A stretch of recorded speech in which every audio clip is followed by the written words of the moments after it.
2006 Bentley Continental Flying Spur. Doing a vacuum check on the vacuum lines in the body with the motor removed.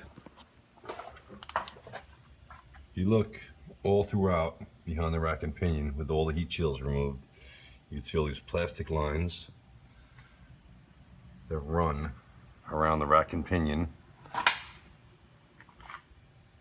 and then the plastic ones that come up to the intake manifold right behind the plenum. It's a plastic cap right there to do a vacuum check. Basically, we're going to smoke test this whole circuit to see if there's anything leaking. So, like the other video shows, you pull the check valve off and put your smoke tester right there.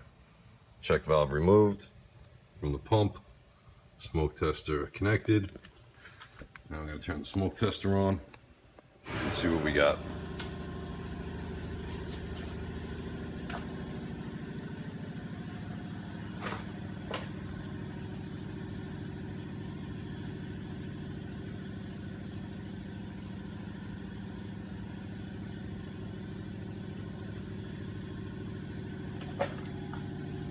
Lots of smoke coming.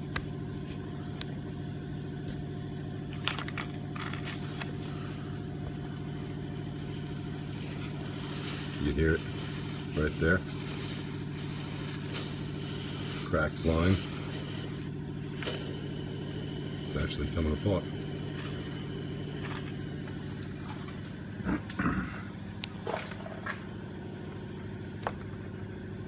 That's why you gotta cap it.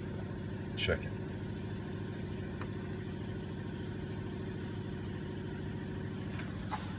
So pretty much, this has a pretty bad vacuum leak in the cowl panel. Bentley uses plastic lines to come out through the rack and pinion all the way up into the body, the vacuum reservoir, to the pump. A lot of these vacuum lines fail over time, they crack, and basically create misfire issues, lean conditions, all sorts of crazy things. And these are not easily accessible. If you look, there's very limited amount of room in between the body and the rack and pinion to get in there, and to try to come out from behind and repair this with the motor in the car is near impossible.